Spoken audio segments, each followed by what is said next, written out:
pero muy buenos días a todos, que Dios les bendiga. Estamos dando comienzo a lo que es una nueva edición del estudio de Filipenses, hoy día lunes. Muy buenos días, apóstol.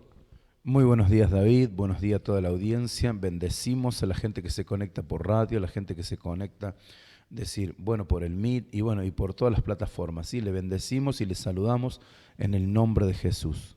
Así es, apóstol, les saludamos y les bendecimos, y mientras se van conectando, siendo el horario, apóstol, vamos a dar comienzo a la palabra del Señor.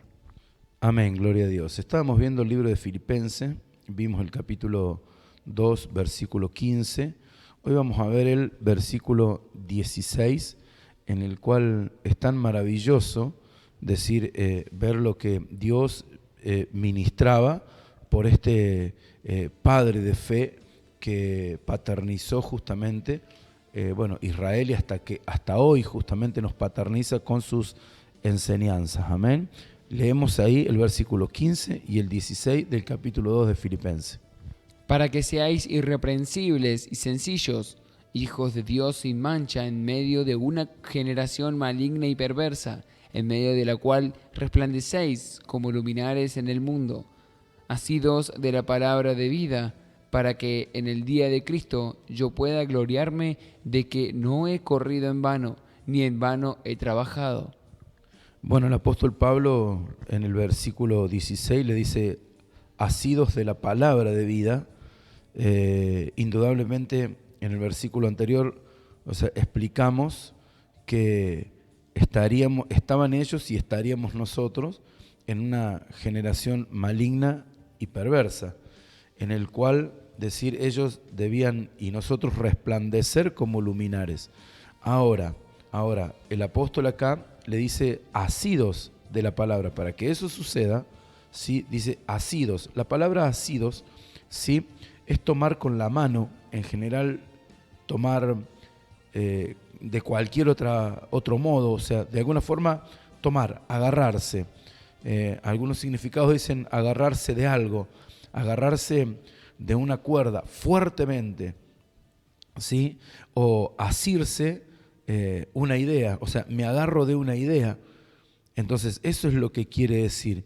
Le estaba diciendo, para ser luminares de este mundo, ustedes se van a tener que agarrar firme de la palabra de Dios, porque no hay otra cosa. La palabra es la que te afirma. Por eso, por esta razón, el apóstol Pablo les enseñaba de tomarse firmemente de la palabra de Dios, porque, como decíamos en el versículo anterior, habla de una generación maligna, una generación perversa, y lo único que sostendría a los siervos de Dios, a su pueblo, en esos tiempos, en este tiempo, para estar firme en Dios, es la revelación de la palabra de Dios. Entonces, por eso es tan importante que usted se haga tiempo de que todos los días a las 7 de la mañana, menos los domingos, que podamos estar oyendo la palabra de Dios, justamente para que, tomarnos de la palabra y salir en victoria. Si se nos revela la palabra, nosotros vamos a estar firmes. Van a pasar situaciones, van a pasar cosas, pero nosotros vamos a estar fortalecidos. La fortaleza, ¿sí?, para caminar en estos tiempos, usted tiene que entender que está en la palabra. Nosotros podemos andar en la vida creyendo en Dios y pensando de que Dios nos ayudará y no tener en cuenta el meditar la palabra de Dios. Por ejemplo, podemos orar y podemos hacer muchas cosas, pero si nosotros no meditamos la palabra de Dios, no recibimos y luego meditamos con toda la tecnología que hay hoy, porque hoy podemos nosotros, cuando le mandamos nuevamente el audio después de la grabación, usted puede repetir nuevamente, escuchar nuevamente el mensaje. ¿Para qué? Para meditar lo que Dios habló este día, por ejemplo. Entonces, eso es tomar la palabra, aferrarse, decir, asidos de la palabra de Dios. Eso es agarrarse de la palabra de Dios para caminar, en nuestra vida el camino de Dios. Hay muchos que dicen, voy a la iglesia y después tengo que hacer mis tareas, mis cosas. Y no es así, porque el camino el camino no es dos caminos. Un camino, cuando voy a la iglesia, vivo de una forma, y cuando vengo a mi casa y hago mis trabajos, mis cosas, otra. No. Es decir, uno tiene que tener un solo camino, que el camino tiene que ser Cristo, en el cual usted tiene que trabajar, en el cual tiene que hacer tareas, pero siempre decir, caminando un camino, el camino de Dios. Porque en el libro de Proverbios, capítulo 14, versículo 12, ¿sí?, dice que los caminos del hombre parecen derechos, pero mire, preste atención. Hay caminos que al hombre le parecen derecho, pero su fin es camino de muerte. Fíjese que en el Proverbios 16, 25 vuelve a repetir lo mismo. Y decir, ¿y por qué repite lo mismo? Porque Dios quiere que nos quede claro, no hay dos caminos. No hay el camino cuando voy a la iglesia y el camino cuando tengo decir que hacer mis cosas y demás. No, yo vivo un solo camino. Usted tiene que entender que es un solo camino en el cual, o sea, que hoy usted tomó el camino de Cristo. Usted justamente va a hacer las tareas que corresponda que usted tenga que hacer, va a hacer las cosas, pero siempre decir, pensando, meditando la palabra de Dios, para que por medio de la palabra de Dios yo vaya tomando las decisiones correctas que me van a sostener, ¿sí?, en el plan que Dios tiene para que se cumpla en mi vida y en mi familia. Si yo, por ejemplo, sigo mis caminos, aunque parezcan, ¿sí?, muy firmes, aunque parezcan muy rectos, el fin de esos caminos, sin meditar la palabra de Dios, sin asirse de la palabra de Dios, termina en muerte, en destrucción, en problemas terribles. Por eso Dios lo habla dos veces específicamente y de la misma forma. Escuche. Hay camino que parece derecho al hombre, pero su fin es camino de muerte. Mire qué preciso. Mire qué preciso. Entonces digo, ¿por qué haría repetir el versículo dos veces en la Biblia el Señor? Y porque Dios quiere que su pueblo ponga la confianza en Dios en la vida y no en su propio camino. No es dos caminos, mi camino y el camino cuando voy a la iglesia, cuando voy, hago las cosas de Dios. No. Yo debo meditar la palabra de Dios y tomar las decisiones conforme a la palabra de Dios. Entonces, mi vida está involucrada en su camino y todo me irá bien. Dice, por eso le dijo, esfuérzate, sé muy valiente, ¿sí?, para hacer, o sea, como es todo lo que está escrito en el libro de la ley que mi siervo Moisés te enseñó. Todo lo que está escrito ahí. O sea, tu tarea, Josué, tu tarea es meditar la palabra y no hacer lo que a vos te parece, sino que todo lo que hagas tiene que tener bases escriturales. Entonces, cuando uno se maneja de esa forma, mire, le va bien en la familia, prospera, le va bien en todas las áreas de la vida, porque usted tiene un altar de adoración permanente y usted medita la palabra de Dios. Entonces, usted comienza a hacer, o sea, a entrar en su espíritu sabiduría de lo alto, y claro, ya el enemigo no la puede engañar así nomás, no lo puede engañar así nomás a usted, porque usted no anda en su propio camino, sino que usted, toma decisiones prudentes que hacen que la bendición de Dios venga sobre su vida. Y todo engaño rápido, todo camino impulsado por nosotros mismos, por nuestros deseos, por nuestros anhelos, nos retenemos, nos frenamos y meditamos en la palabra. ¿Es correcto que yo haga esto? ¿Es correcto? ¿Es lo que Dios quiere? ¿O es un impulso mío que me va a llevar justamente al fracaso? Entonces, cuando usted viene meditando con la palabra de Dios, la luz de Dios viene a usted. La luz de Dios viene a usted. Y si no, tiene un Padre en la fe, en el cual sí tiene luz, que vive en el camino de Dios permanentemente, para cuando usted le hable, Él lo esté centrando justamente en las decisiones que usted debería tomar conforme a lo que dice la palabra de Dios.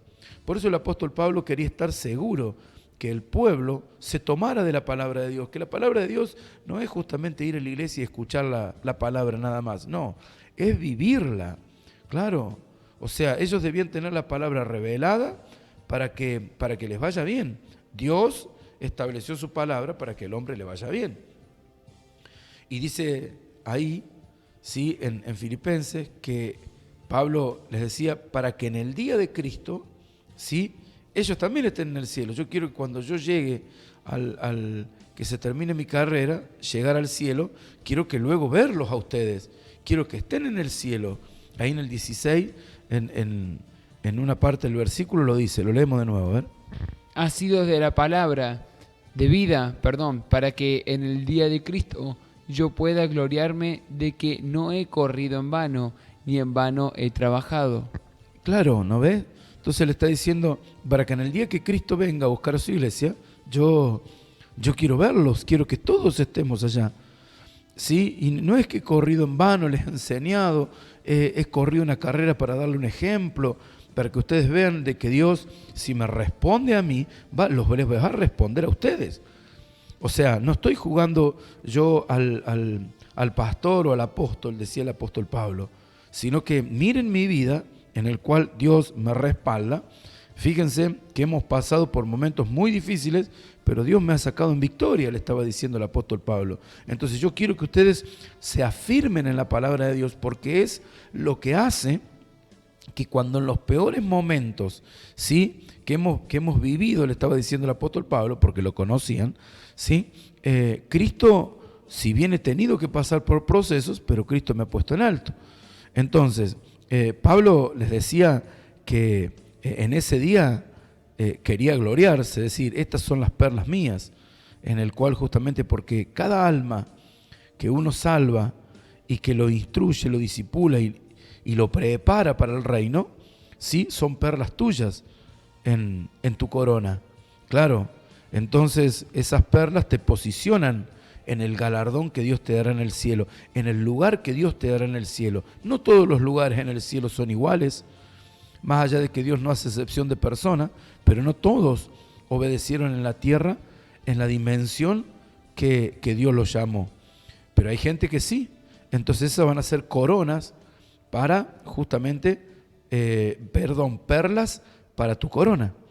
Y esto es maravilloso, entonces yo quiero gloriarme de esas perlas que Dios me permitió tener, que son ustedes, ¿sí?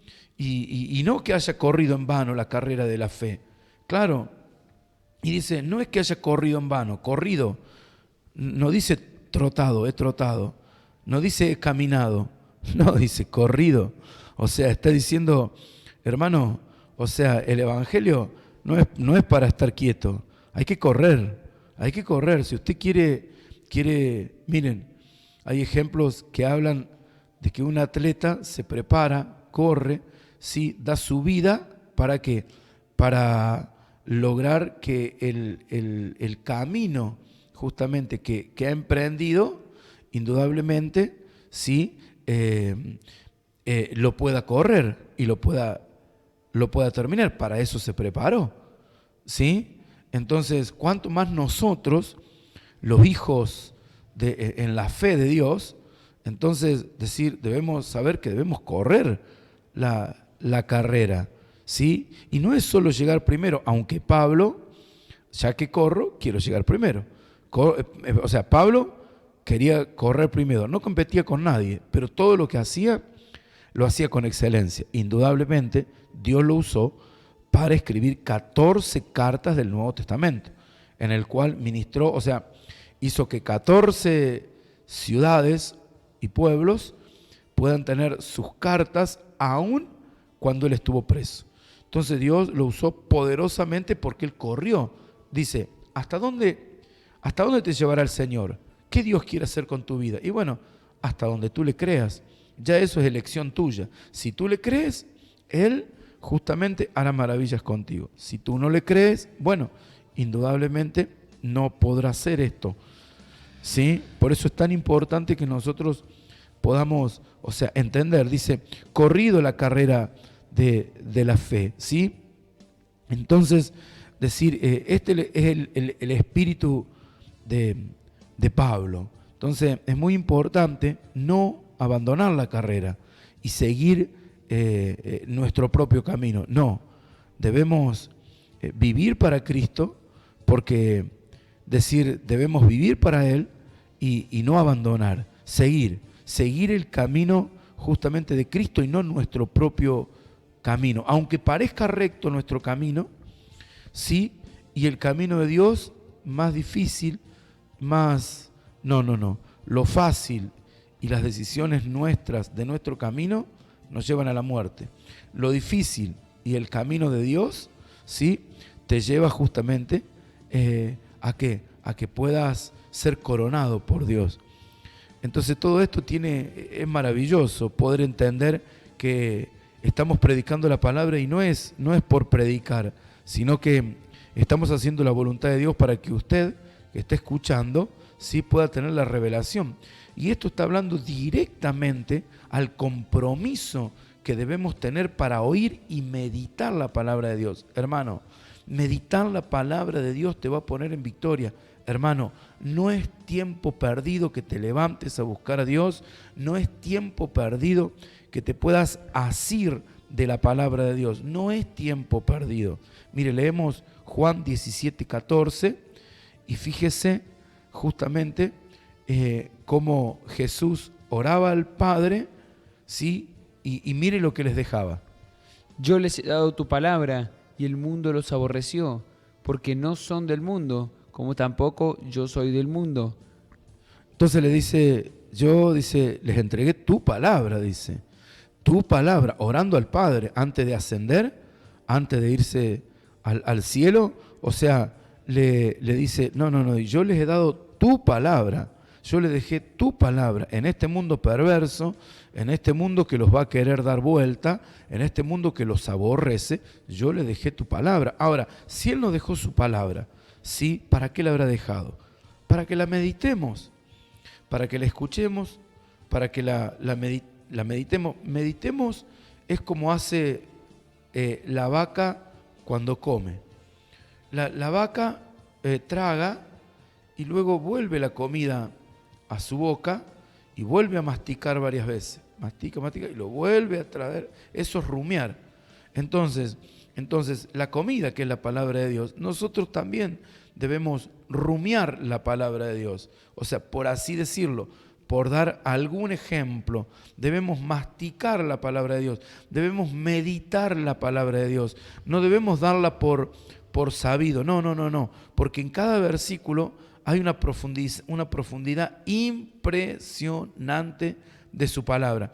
Y si uno lo toma con calma y todos los días puede meditar, mire, usted va a terminar siendo un guerrero poderoso en Dios.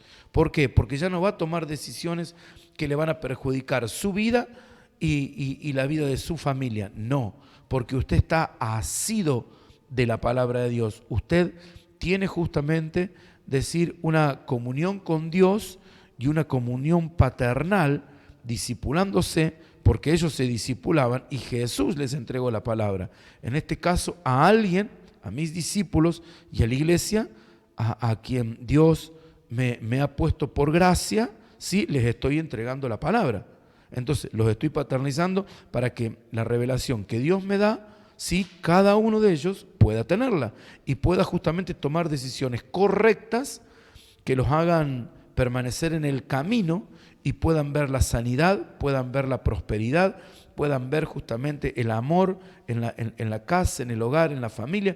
Y eso es algo maravilloso, que todo viene por la palabra. Por eso oraba Jesús al Padre, diciéndole, Señor, les he dejado tu palabra. Y esto es un mensaje poderoso, ¿para qué? Para que meditemos la palabra, para que hagamos las cosas, decir como se nos está enseñando, de que hay que meditar en la palabra de Dios. Mire, leemos ahí en Juan 17, el versículo 15. No ruego que los quites del mundo, sino que los guardes del mal. Bueno, que los guardes del mal. Oró al Padre. Oró. Entonces, y esto es paternidad. Es decir, cuando una oración sí es direccionada a Dios por los discípulos. Entonces, eso es el deber de justamente de un padre en la fe, de orar por los discípulos, que Dios los guarde del mal. Y eso, o sea, es un ejemplo en el cual si Jesús lo hizo, nosotros lo tenemos que hacer. Y usted, mediante usted se discipule, usted tiene que hacer exactamente lo mismo. ¿Cómo? Orar para que Dios guarde los discípulos que hoy Dios querrá ponerle para que usted vaya cuidando. ¿Sí? No son suyos los discípulos ni míos, son de Él, son de su obra. Por eso que es importante entender esto y poder justamente decir, hacer lo que hacía Jesús. En el versículo 16-17, fíjese lo que le dice. No son del mundo, como tampoco yo soy del mundo. Santificalos en tu verdad. Tu palabra es verdad. Dice, santifícalos en tu verdad. Dice, tu palabra es verdad. La palabra en sí es el arma del cristiano. O sea, que te establece en el reino. No hay otra cosa para seguir corriendo y obedeciendo en el propósito. Su palabra es Él. O sea, entienda que no es algo aparte de Cristo. La palabra es Cristo. En el principio era el verbo, y el verbo era con Dios, y el verbo es Dios. El verbo es Dios. Entonces, cuando Dios nos está enseñando, ¿sí?, que su palabra es Dios mismo, y Él quiere que meditemos en Él, ¿para qué? Para que nuestra seguridad esté en Él y no en el mundo. El mundo acecha tu vida, el mundo acecha tu mente. ¿Para qué? Para justamente, para que entres en duda y para que tomes malas decisiones. Pero Dios te afirma con la palabra y te frena en las decisiones. Un padre de fe, cuando ve que estás errando, te frena con la palabra. ¿Para qué? Para que puedas tener luz y poder seguir justamente recibiendo la bendición del cielo y que nada se corte. Mire el versículo próximo. El versículo de Juan 17, versículo 18 ahora, a ver, ¿lo tiene? Amén. Dice así, como tú me enviaste al mundo, así yo los he enviado al mundo. Y esto parece un versículo muy cortito, como que no tiene significancia. No, es muy poderoso esto, porque dice, como tú me enviaste. O sea, a ver, Jesús no vino porque vino. Jesús lo envió el Padre. Hay un envío para presentarse en la tierra y desarraigar, decir, el reino de las tinieblas y el plan de las tinieblas, desarraigando a su príncipe, que es Satanás. Entonces, tiene que haber un envío. Esto es bíblico. En toda la historia bíblica, presta atención a esto, en toda la historia bíblica, para tener la autoridad de Dios, ¿sí?, todos los que fueron usados por Dios, alguien los paternizó y los envió a hacer la tarea. Los que se levantaron solo no tuvieron trascendencia en la vida, no tuvieron trascendencia porque ellos no fueron enviados, sino que ellos fueron idos. Se fueron de una casa, en vez de enviados, idos. Se fueron y dijeron, o sea, Dios me va a usar poderosamente. Y resulta que en el transcurso de los tiempos no hacen nada. ¿Por qué? Porque no fueron enviados. Le faltó el envío. Entonces decir, uno debe ser enviado. Dice, Jesús mismo tuvo que ser enviado. Imagínense si nosotros no. Si nosotros tenemos que seguir el camino de Jesús. Porque esa es la clave. Si usted lee la Biblia, escucha la palabra, es para seguir el camino de Jesús. Entonces, ¿cómo usted se va a enfrentar contra el diablo si alguien no lo envía? O sea, a Jesús lo envió el Padre. Y Jesús, en un cuerpo físico, ¿sí?, y siendo el mismo Dios, envió a sus discípulos. Sí, Jesús los discipuló y luego los envió. Esto nos hace ver que anduvieron de poder en poder. Bueno, pero ellos esperaron el tiempo del envío para hacer la obra. O sea, en cada momento donde Dios, el mismo Jesús, lo fue enviando a hacer una tarea a otra, cuando estuvo Él aquí en la tierra, ellos lo hicieron. Entonces Dios te pone en una casa paternal para que hagas diferentes tareas y para que puedas decir, te envían a hacer una tarea, a ver cómo la haces. Te envían a hacer otra tarea, a ver cómo la haces. Te envían a hacer otra tarea y a lo mejor estás medio enojado y no querés hacer la tarea. Entonces, bueno, ahí también sos calificado y no es positiva la calificación. Entonces, cuando nosotros entendemos de que tenemos que indudablemente obedecer a las tareas que que se nos están enviando para luego recibir un envío mayor, es fundamental eso.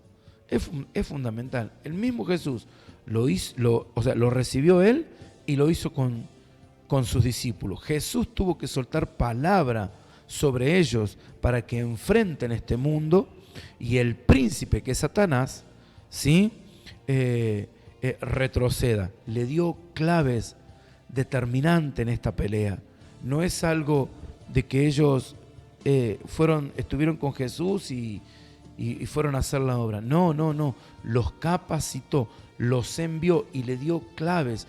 Y una de las claves la dice en estos próximos versículos 19-20. Escuche y ya terminamos. Y por ellos yo me santifico a mí mismo, para que también ellos sean santificados en la verdad. Mas no ruego solamente por esto, sino también por los que han de crecer en mí, por la palabra de ellos. O sea, está hablando de nosotros, los que hemos de crecer en Él, por la palabra que Él envió y le dio a sus discípulos. Hoy nosotros oímos de la palabra de Dios porque sus discípulos hicieron la tarea correcta. O sea, si los discípulos no hubiesen hecho la tarea, ¿qué hubiésemos nosotros recibido? Nada. Pero ellos hicieron la tarea correcta, ellos se santificaron como Jesús se santificó. ¿Cómo? ¿Para qué? Si Jesús es santo, ¿para qué se tiene que santificar? ¿Para qué tiene que orar?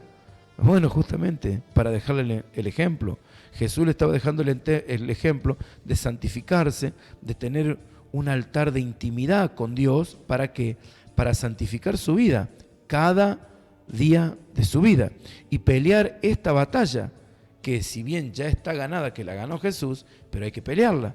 Si usted no pelea la buena batalla de la fe, usted no va su familia no va a progresar en la medida que Dios quiere que usted progrese, porque usted no está peleando la batalla de la fe correctamente, aunque Dios la ganó ya en Jesús, pero nos envió a pelear la buena batalla, a correr esta carrera. Entonces debemos pelearla correctamente, ¿sí? Y saber que tenemos la victoria, porque Cristo nos dio la victoria. Y en el último versículo, ya termino con esto, mire lo que dice. No es el último, pero el que vamos a explicar.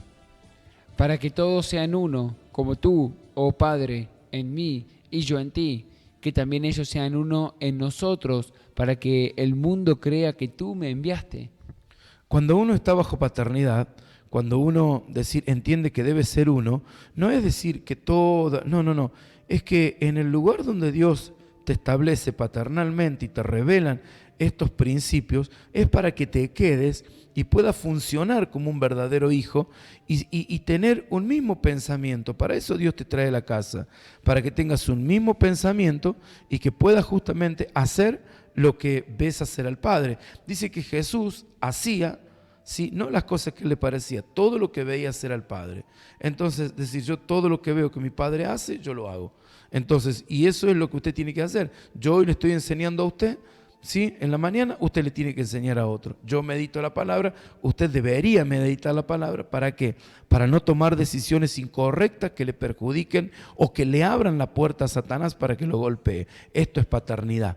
Es seguir una línea en el cual justamente es hacer lo que Jesús hizo cuando Él estuvo, ¿sí? Está el envío, está el hacer lo que Él hizo, está justamente obedecer como Él obedeció. Eso es paternidad. Yo le bendigo en el nombre de Jesús para que usted sea un verdadero hijo, sea alguien que tome y pueda asiarse de la palabra de Dios, asidos de la palabra de Dios, ¿sí? Agarrarse de la palabra de Dios y obedecer las Escrituras y saber de que Dios quiere ponerlo en victoria.